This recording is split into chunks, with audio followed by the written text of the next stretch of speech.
I just got a pretty brutal email. They called me a charlatan. They said my business is a scam. They mocked my faith, and they even brought my kids into it. Now, while this kind of thing used to shake me, it doesn't anymore. And so in today's episode, I want to show you exactly what hate mail looks like. Yes, we're going to read it, why it happens, and how to respond, not with hate, but with wisdom. The email subject line is enquiry. I think you spell it with an I. I'm not really sure. Hi. Isn't it a coincidence that the religion of where you grew up is the one true religion and all the others are wrong? Your business is scammy, screams charlatan, and I genuinely feel sorry for your children. I hope one day soon they grow up to value logic, reason, and critical thinking. You're a failure, Graham. Best. Welcome to Life on the Internet, friends. We're we're gonna break this down a little bit here. Just a little. Well, we'll get into it. I got so much I want to say. Let's unpack this email for a moment and what's behind it, and then I want to address you if you've ever gotten hate mail. What's happening, why it's happening, and how to respond to it. So there are three things that I see in this message, big picture, that are very common with hate mail. This is not the first. It will not be the last. I've been getting hate mail for over 15 years. But there is a pattern that I see with these types of messages. Number one, they are projecting insecurity. Okay, this opening line about religion has nothing to do with anything I do. I have a religion, as does everyone in the world. Even if your religion is the anti-religion, it is still a religion, right? It's still something you subscribe to. The I don't believe in God is a faith statement, right? So whatever it is, we all have our thing that we've chosen to follow, right? So, but that's not what my show's about. That's not what I'm about. But that's how they wanted to open up this email, which to me screams that they're trying to validate their own worldview by tearing mine down, which is just a real common thing. They're not actually curious about my worldview. Now, I have gotten a ton of messages, DMs, emails over the years of people that have a different faith background than me or no faith background, however you want to describe yourself, who disagree with me, but who are classy enough and mature enough and actually curious enough to engage the conversation. They want to know why I land where I land, or they want to let me know that they land somewhere differently, but they respect me enough to have open debate. That's great. I mean, that's what makes this world thrive, is when we can have civil conversations and have open debate. This, clearly, they don't care about what my worldview is. They just have this random statement about my religion, and they're basically mocking it, which, fun fact, the religion where I grew up, it's not from here, okay? I grew up in Christianity because my parents took me to church, and then I didn't even really fully believe it until I was in my teens. I was 16, and I made that faith my own when it finally made sense to me. But Christianity, in case you don't know, is not an American religion. It is a dominant religion in America, but it did not have its origins here. It came from the Middle East, okay? So the birthplace of humanity, where everything came from, the Middle East, right? So it is not an American religion in its origins. So I don't know what that has to do with anything. But clearly this person is just projecting insecurity. That's very obvious. Number two, the thing I see is malicious intent. This is very common with hate mail, hence the word hate mail. The attack on my children, what do they have to do with anything? It makes no sense. I feel sorry for your children. I hope, this is so pathetic. I hope, which is not, they don't hope anything, that one day soon they grow up to value a lot. So he's saying, or she's saying, that my children don't value logic, reason, and critical thinking. He or she don't know my children. And it doesn't matter, but they're the most logical, intelligent. They're way smarter than me, right? So they're attacking the intelligence and the reasoning of my children. It crosses every line of basic decency. You don't attack people's children. Talk to me. You can attack me all you want, but don't bully my children. Don't bring them into this. This isn't giving me feedback. This is bullying children, which is pretty pathetic. And then number three, there is zero context, right? So this person doesn't know me. I don't even know who this person is. Sometimes I know who the person is and they attack me. It's sad, but I have no idea who this person is, right? They don't know me. What he or she is doing is reacting to a version of me that they have created in their own mind. And this is really important for you and I to remember. If you're creating any kind of content, if you're putting yourself out there in any way, shape, or form, and it doesn't have to be on the internet. This was true of authors. This was true of speakers. Even before it was digitized, now you can just reach more people, and therefore you can receive more hate mail. These people don't actually know who you are at all. I mean, you don't know who I am at all, unless you're one of my friends or family. You have a version of me that you're cobbling together from this show or clips on Instagram or a podcast I was on or my emails, or you're in one of my coaching programs or courses. At the end of the day, you don't truly know me unless you do life with me, and I don't truly know you unless I do life with you. So at the end of the day, all we're doing is reacting to a version of anybody we see out there in the world that we've created in our minds. But this person clearly has even less context than hopefully you do or other people do, because there's plenty of people who don't love my stuff, don't buy into my faith or my worldview, but they would never attack me like this because they don't have this constructed version of me in their mind that is like this bigot of a person who has like brainwashed children who can't think for themselves, and I'm a complete failure. Like, this is clearly just an attack based out of their insecurity. And maybe this person's just having a really bad day. But I just wanted you to see this, because I haven't had one quite this to the point and completely out of context. Usually it's someone we go back and forth if they didn't like something I said, and it starts polite and then it just falls apart, and their true insecurity and anger comes out. This was just like, it showed up in my inbox one day, inquiry, and it was just like attack. So there's 5 things I want to break down real quick for you as you think about. Now I want to turn it back to you as you think about putting content in the world, or if you've ever received hate mail. If you haven't yet, you will. It's just a matter of when, not if. So let's unpack why it happens and what to do with it. All right. Number 1, this is the price of visibility. Hate mail is the price you pay. Haters are the price you pay for being visible. When you put yourself out there, you become a mirror for people's projections, people's insecurities, people's judgments. They don't really see you as much as they see something in themselves that they don't like. Or you become a target for their anger that they don't know where to put it. So you just become the lucky victim of their anger, their hate, or their frustration, or something they're working out. There's no way around this.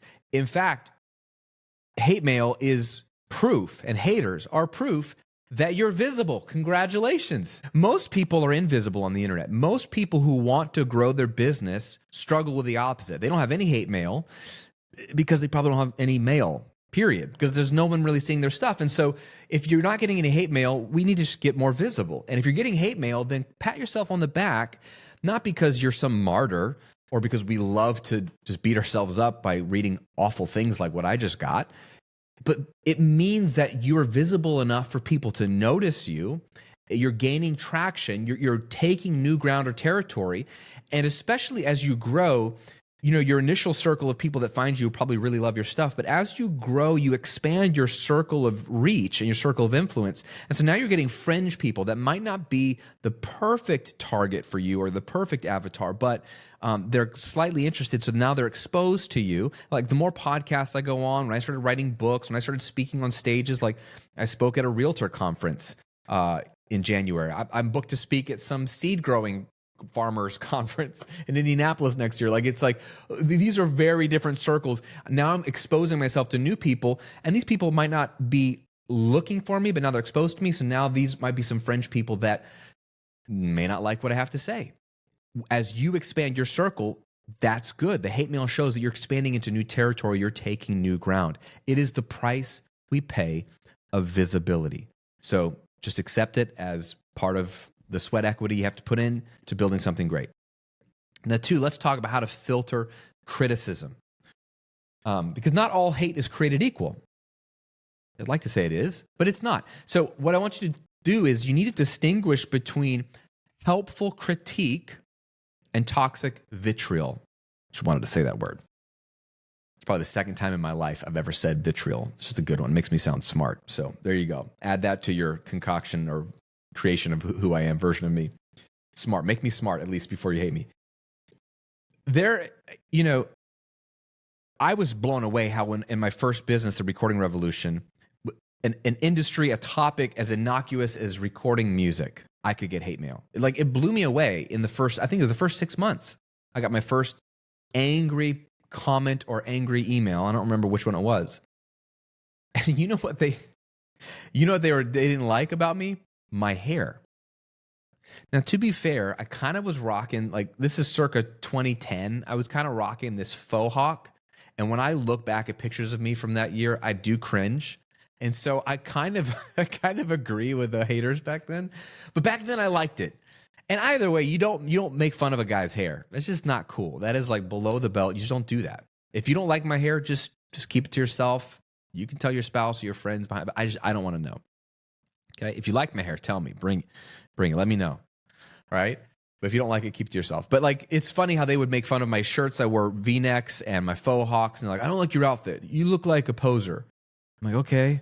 Are you listening to anything I'm saying or teaching you for free that can change your life? Hello, you're welcome. Why are we looking at my shirt and my hair? Who cares?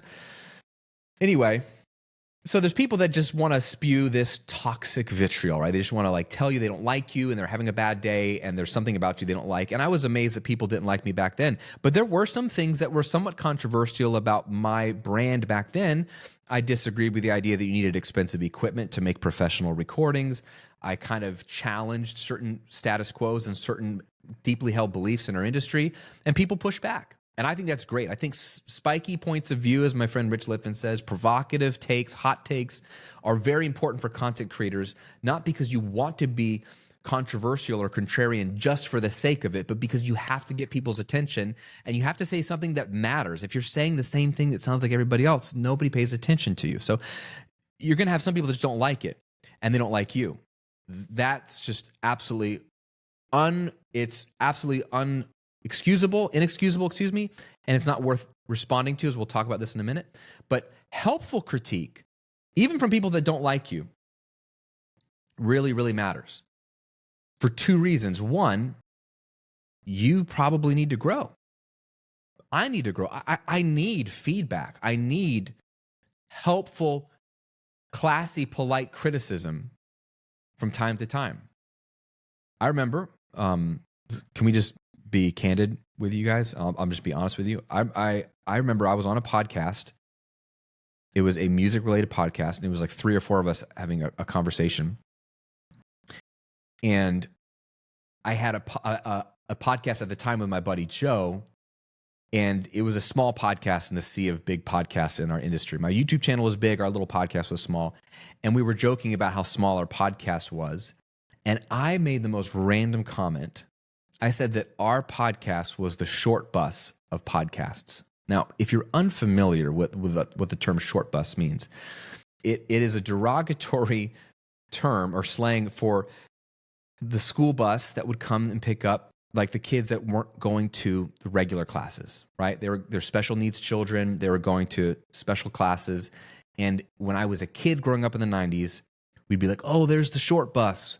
And we would say derogatory things about the kids that would get on the short bus. So the idea of the short bus meant if you were on the short bus, you were like the not favorite people in the world, as it were. I'm trying to be very careful with my language. And I was being self-deprecating, making fun of our own show. We're not the legit podcast. We're like the short bus podcast. I don't even know why I said that, because that's not language I normally use. It's not an analogy I normally use. It just popped out of my mouth. I got an email the next day from the host of the podcast we were having the conversation with. We didn't say anything at the time on the show, but he emailed me privately, which I really appreciated. And he said, Graham, I just want you to know, I respect you. I love what you're doing. I had a great conversation. But I was really offended when you said you referred to your podcast as the short bus of podcasts, because we have 2 special needs children and they functionally ride the short bus. And so I know what that meant. And I know, Graham, you didn't mean it that way. And you had no idea of knowing that we have special needs children. And you would never have said that if you knew. But I just want you to know that I might not be the only one who listens to this that hears that and is hurt by that. And I felt so bad. Oh my gosh, I felt so stupid and embarrassed.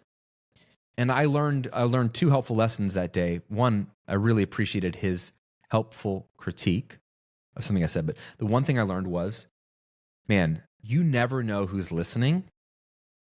So don't make jokes carelessly or callously that could be deeply offensive to somebody without you knowing. And that's obviously almost impossible to do, because there are people that are they wake up in the morning begging to be offended by somebody. And I'm not talking about them. This guy was not that. He was not a guy that's like, I'm offended by everything. You're too masculine. You're too feminine. You're too this. You're too that. This wasn't this guy. But it reminded me, like, just be cognizant of who could be listening and just be intentional with your words, which is the second thing. I was learning to be a communicator, and I knew that my history was I was the jokester in school, and I would make people laugh, and I would have coarse language. I mean, like, I cussed like a sailor in college. Like, just ask Shay. I'm not the same guy I was when I met her. I don't even know why she dated me. It was probably the faux hawk and the deep V's, my friend. No, it was my pleather pants and bleach blonde hair. No, it was my great attitude and my personality. But no, I was a potty mouth, and it wasn't even that. I just always had something to say to get attention. And so that was still coming out in my early years of being a content creator. And so I just would say whatever comes to the top of my head. And I've had to learn, I haven't been perfect because I screwed up a few more times since then, but I learned a big lesson that day too, to slow my brain and think before I speak. You know, the Apostle Paul says, basically in the Message translation, I forget the passage, you can tell me which one it is, where say only what helps, because each word is a gift. You know, and Proverbs 18:21 says, death and life are in the power of the tongue. And I have definitely brought death with my tongue because I've said things that have hurt people. So I appreciated all that to say the helpful behind the scenes critique. I've also had conversations with people who disagree with me about something, and we can have a meaningful debate back and forth. And I'm not trying to convince them to land where I land, and they're maybe trying to convince me to land where they land. I'm not always sure, but I can always learn something from them, and hopefully they learn something from me. That's fine. I'm totally fine with that. It's just the criticism that's just toxic and it's just attacking you. If it attacks your character without offering insight, it's not worth absorbing. Let's just say it that way. If they just come after you and attack your character without offering any lesson or any insight that they're trying to genuinely give you, it's not even worth listening to. That being said, if it's something that they disagree with you, but they're trying to help you, don't be so prideful and stubborn that you won't listen. How else are you going to grow? Okay, so that's one way to think about filtering criticism. All right, number 3, the power of restraint. You do not need to clap back. You do not need to defend yourself to haters. You don't need to respond at all. In fact, it's a sign of strength and maturity and deep security and self-worth when you don't even need to respond, especially when it's a public comment on your Instagram or your YouTube channel or your blog. Those are the hardest because now everyone sees the mess, right? This email, just so you know, I did not respond to this. There's no way in the history of the world, in the future, I'm ever going to respond to this message or any message like this. That's exactly what they want. They want to get under my skin. And what am I going to say? What do you even say to this? Like, this person's literally he just called me a failure. I don't even know if it's a guy or it was like a pseudonym. Whoever this was just called me a failure and attacked my religion, attacked my business, attacked my character, and attacked my children. Like, who does that? There's nothing to respond to here. Well, I disagree with you about, the religion thing, because if you think about it, like, this person's not interested in what I have to say. I was just the punching bag for that day. So it's easy to not respond to email. Easier, I'll say, to not respond to an email. It's way harder when someone says something nasty about you below your video or below your blog post or on some Reddit somewhere. Very, very nasty, very, very hard. And you so desperately want to go to defend yourself. And I used to. And I would try to be polite.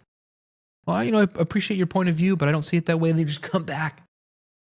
I'm telling you, it does not diffuse the situation. And it doesn't get you anywhere. What are you even trying to accomplish?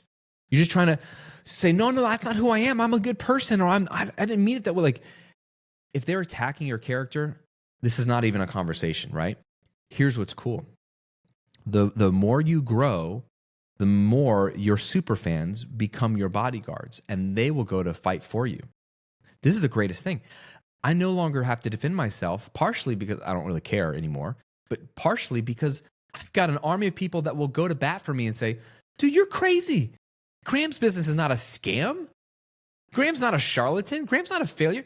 Do you know how many atheists I have that follow my stuff and are my clients? Like, that's how mature they are, that they aren't like a insecure. They're not threatened by my belief or my worldview. Like, to me, if you're threatened by someone else's beliefs, it says way more about you than about the other person. But I have tons of people I have Muslim students, I have Jewish students and friends, I have atheist students and friends, agnostics, I have spiritual students and friends, I have all kinds who love my stuff, and they just chew the meat, spit out the bones. To them, my faith, my Christianity, that worldview is the bones. It's not relevant to them. That's fine. But they have the maturity and the clarity and the peace to like ignore that part because they're like, it doesn't bother them.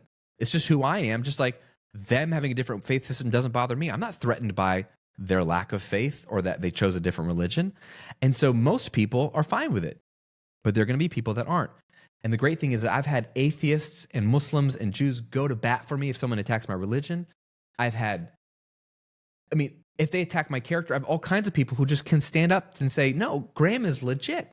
And it's the coolest thing when your people go to bat for you, because then you start to see the depth of your impact. Like, wow, these people have moved past just, oh, you're one of my favorite podcasts to listen to or videos to watch on YouTube, to, no, you're a quality person, and I'm not going to stand for someone smearing your name in the mud on the internet. And that's just the coolest thing. So you don't need to clap back. You don't need to defend yourself. And what I love about this, and this is part of what I'm always trying to do, and this sounds more noble than it is, and I don't always get it right, but I understand that I'm in the public eye, even if it's a small part of the internet, and I understand that I'm in a position of influence because I'm creating content that's influencing people, and the influence is not just in the vein of what I'm teaching. So the influence in this case is not just the business principles I'm teaching. I'm influencing in the way of showing them how a leader should operate, how a man should operate, how a husband should operate, how a father should operate, how a friend should operate, how a citizen should operate, how a steward of all that God has given you should operate, how a Christian should operate. If you think about it, it's a heavy weight.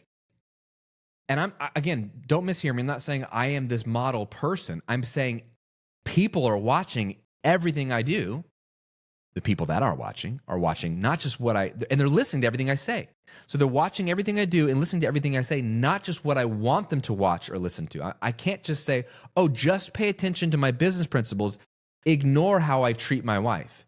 Just pay attention to my business principles, ignore how I handle my money.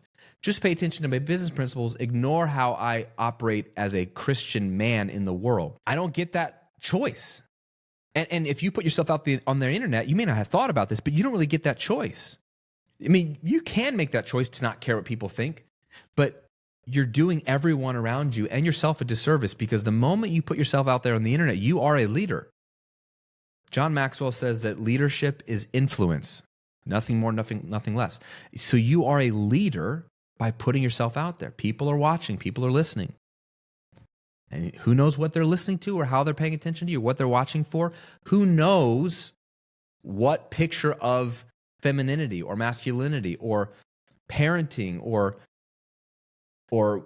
how to manage money or your faith bracket? Who knows what part of who you are they're trying to model just by the fact that they respect you and like you? Is this making sense? So what I think is cool about not clapping back at a hater, especially if it's a public post, is that you're showing your audience how your restraint is strength, which is a great leadership principle. You're showing them, hey, if you get haters, you don't have to respond at all. Even if you don't say anything about it, you don't have to even do a piece like this on hate mail. Just by not responding, You're speaking volumes. And some people might think you're a coward, but we know you're not. They just don't understand that it's actually more cowardly to respond. And it's more mature to not respond, especially when it's something that's just attacking your character. Two last thoughts here. One, just because this is how this email opened up. He opens the email about my religion, which I'm a Christian, in case you didn't know. And then he ends the message. Well, he ends by telling me I'm a failure. But the last point is that he hopes one day soon my children will grow up to value logic, reason, and critical thinking. So there's this weird assumption that this person is making that he says, I feel genuinely sorry for your children. And I'm assuming he's connecting their supposed lack of logic, reason, and critical thinking with the fact that we're Christians, which I've heard a lot. That, oh, I'll start listening to you when you stop believing in fairy tales, which is a very arrogant point of view to take. If you think that what I believe is a fairy tale and what you believe or don't believe is not a fairy tale. So somehow you know something more than I know. Like, none of us were there when the world was created. So none of us can say with 100% certainty that we are right. In fact, I have landed at my place of faith in Jesus as my Lord and Savior and following Jesus. So that's, to be a Christian means to be a small Christ. That's what they called themselves in the early church age, right after Jesus resurrected and ascended, is they called them little Christs because they wanted to model him. I arrived at that conclusion through, wow, check this out, logic, reason, and critical thinking. I've just done the research, and there's just more evidence historically, in literature, contextually, like there's just more evidence for the Christian faith than anything else I can find. And I'm not saying I'm the expert on this. I'm just saying I've been researching this stuff for 2.5 decades. And I keep landing. I'm not landing where none of us really grew up as Christians. We grew up going to church, but none of us actually fully were surrendered to Christ until around the same time when I was in high school. And so we've all come to this conclusion in my family from different angles at somewhat different time periods. So I didn't really adopt my parents' faith. I started to do the research, and I keep doing the research, and I keep coming back to Jesus. Like you can't get around him. Like, so this was just a moment. You didn't ask for this, and I don't know if it really matters to you, but faith and logic aren't enemies in whatever you believe. In fact, I think I want to use my logical brain, my critical thinking, as much as I possibly can to make every decision I can. I want all the information to run my business, to manage money, to be a good husband, to figure out what happens after death. Like, I don't want to play games with what happens after death, right? So like C.S. Lewis famously said, if there is no heaven or hell, then it's of little consequence, what happens after death and what we believe. But if heaven or hell are real, it's of immense consequence what happens after death and what we believe. And so I don't like to take chances. I just want to know. So I'm going to use critical thinking to get as far as I possibly can. And then where there's a point where I don't have the ultimate proof, because none of us do, about everything 100%, because none of us were there at the creation of the universe, that's where faith comes in. Just like I have no ultimate proof that when I get in my car this morning and I drive to the office like I got today, that I'm going to make it there safely. I have no proof of that. I'm using logic and critical thinking that if I drive safe and if I wear my seatbelt, and most people around me historically drive safe and I've made it there before, but I intend to get there, but it takes faith to get in your car every day. We don't think of it as faith, but we're highly optimistic about the odds. And maybe the odds are in our favor, but people die in car wrecks all day long. So I use critical thinking and logic as far as I possibly can, and then we all have to make a faith step at some point. So I'm not trying to get preachy. Just in case you're interested, I just think that belief and reason not only can coexist, they do coexist. And the people that have brought us the most research and the most science were usually people of faith. Like most of our physics and most of our astronomy, most of all the sciences that we have come from people of faith. which just proves that faith and reason come together. So I built my business with both faith and logic. I built my life with faith and logic. So I just wanted to throw that out there because, hey, it's my show. I can do whatever I want. Final point here, and then we'll end. If you're building something online and you get hate, here's what it means. It means you're making a difference. And I know it just sounds counterintuitive and it's not fun. I do not like getting emails like this. Don't mishear me. Don't think that it literally means nothing to me. It stings, but the great news is that I move off of it within 20 seconds. Because to me, it's another data point that I'm reaching that wider circle. And now I'm reaching more people that don't really know my stuff and they're starting to make snap judgments about me, but it means I'm making a difference. It's not the kind of difference I wanted to make, but it's the price you pay for making a difference in the people's lives you want to make a difference in. So if you bump up against a hateful comment, a hateful email, a hateful post in a Reddit somewhere, I am sorry. I am sorry. I know how that feels. And I wish it weren't that way. And I wish people weren't little keyboard warriors behind their computers just blasting you, because there's no risk in that. But please know that it's because you're making a difference. So take it as a sign that you are making progress, you're moving forward, that you're visible, that people are hearing your message, and it's a sign from God that you should keep on moving.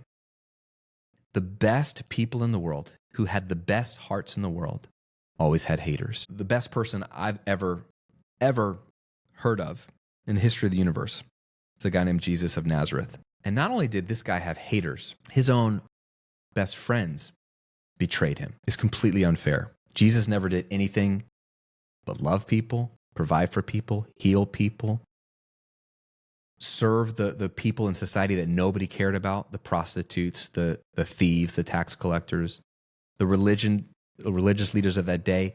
Judged those people, and those are the people Jesus went and loved on. And he did the ultimate form of love. He gave his life for you and for me freely to forgive our sins. And the Bible literally says in Romans that while we were still sinners, while we were his enemies, Christ died for us. Crazy. Who does that? It's hard to die for a friend, let alone die for someone who hates you. And yet Jesus did it. And people still hate him and hated him, right? So if it's going to happen to him, it's going to happen to you and me, friend, because I ain't nearly as cool as Jesus. I'm not nearly as sacrificial and loving as Jesus. I'm a selfish human being. I'm normal. So it's going to come, but just keep showing up anyway. Just know that I believe in you, and just know that you're not alone. And that first one stings, the next one stings, but eventually you realize it's the price we pay, and I'm going to keep moving forward, and I'm going to keep serving people powerfully. So I hope this episode helped you. I almost buried this email, but then I thought, you know what? This might help someone have a bit of a breakthrough. And if it did, I really would love to hear from you. Would you just leave a comment below this video or message me on Instagram? Just let me know if you've had hate before, and if this episode today helped you in any way. That would mean a lot to me. You could also leave a hate comment if you wanted to, which would be pretty sad and pretty meta if someone left a hate message to this episode on hate mail. But there you go. It's the price I pay for visibility. I appreciate you. You've listened this far. You've watched this far. You're someone special, and it means a lot to me. And you're the person that I'm doing this for. So let's do this together. Let's go serve some people powerfully, even if the hate comes in, because it's worth it. And I'll see you on another episode real soon.